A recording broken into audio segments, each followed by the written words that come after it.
नमस्कार मु केपी रोजेलिन आपण को मो चैनल रे स्वागत जनाऊँगी।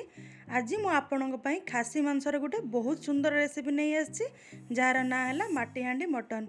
यह बहुत सहज और बहुत टेस्टी रेसिपी टे। माटीहांडी मटन रोषे करने आपण मो भिडटी को शेष पर्यंत देखु और घरे बसी अति सरल उपाय प्रस्तुत करंतु माटीहांडी मटन। एबे चलतु ताहले प्रोसीड्यूर विषय जानिबा।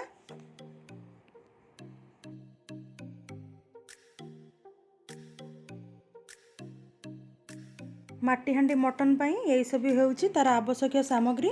मुझे 750 ग्राम मटन नहीं गोटे बड़ रसुण को धोईकी रखी, दुईटी कंचा लंका रखी, गोटे बड़ टमाटो को स्लाइस करी काटी रखी, अदा रसुण पेस्ट तैयारी करी, तीनोटी छोट पियाज को स्लाइस करी काटी रखी। मुझे मटन रे मस्टर्ड ऑयल यूज कर सोरिष तेल यूज करी। आउ एटी सब खाड़ा मसला रही, तेजपत्र, डालचीनी, लवंग, साहाजीरा, बड़ अलैच, गुजराती।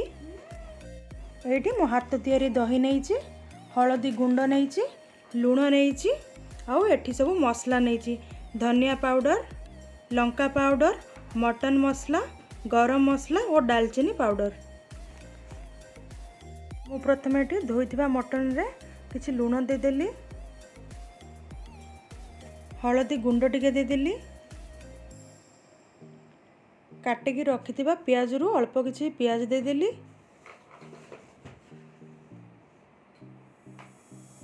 एटी जो अदा रसुण पेस्ट नहीं थी से गोटे चामच पकईदेली,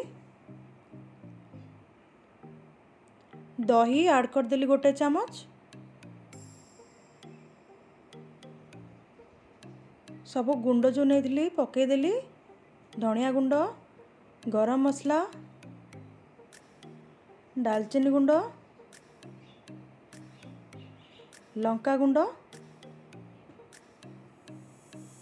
सोरिष तेल ये मुझे 2 चामच ऐड करदेली।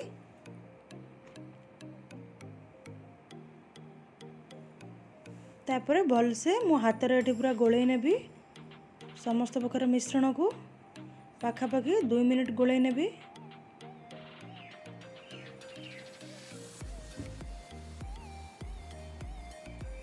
समस्त मिश्रण को एठी मु गोले दे ताको कवर करी एबे मु 15 मिनिट सेट होवा पई रखी देबी। तेबे प्रस्तुत करिया माटीहांडी मटन। मोटी गैस को ऑन कली, माटीहांडी टिए बसई देली, माटीहांडी को गरम करिया पई मु 2-3 मिनिट छाड़ी देली। दो माटीहांडी एबे हमर पूरा ताती गलानी, धुआं भी बाहरछु। मु एठू 2-3 चामच सोरिष तेल दे देली, हाफ चामच रु कम चीनी दे देली टिके कलर आसिया भाई। एबे आगुरु जा सब खाड़ा मसला थिला सेतिरे मु पकई देली, सब को मिसई मु किछि समय भाजीबी जेमती चीनीर कलरटा ऊपर को आसीबो। चीनीर कलरटा एबे ऊपर को आसी गलानी। एथिरे मु आगुरु काटिकी रहितबा पियाज को सब पकई देबी। पियाज को मु सेते पर्यंत भाजीबी जे पर्यंत पियाज गोल्डन कलर तार न आसी, मु सेते पर्यंत पियाज को भाजीबी। देखु ये मु 5 मिनिट पाखापाखि पियाज भाजबा परे पियाजर कलर पूरा गोल्डन ब्राउन कलर आसीगलानी। पियाज ये मोर पूरा हो गलानी। एबे मु सेथिरे 2 चामच अदा रसुण पेस्ट पकई देबी। स्वाद अनुसार किछि लुण पकई देबी, हलदी पकई देबी। किछि समय मसला को मु कषिबी पाखापाखि 5 रु 10 मिनिट।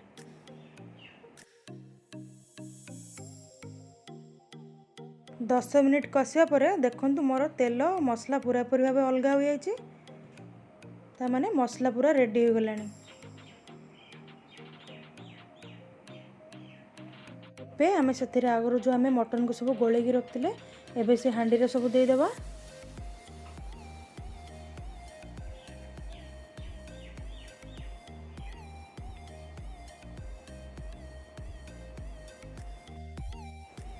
मटन को एबे आमे 5 मिनिट पर्यंत बहुत भल से कषिबा।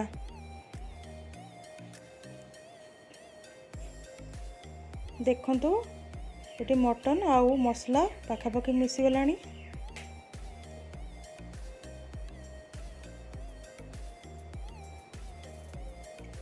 एबे आमे सेथिरे जो आमे आगुरु काटिक रखिले टमाटो स्लाइस स्लाइस करी सेथिरे एबे आमे दे देबा।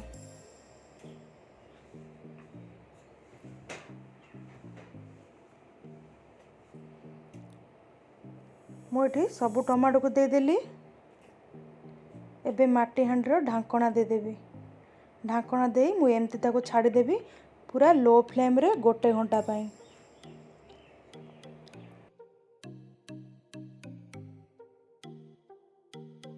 पाखापाखि गोटे घंटा पर मु ढांकणा खोलिली।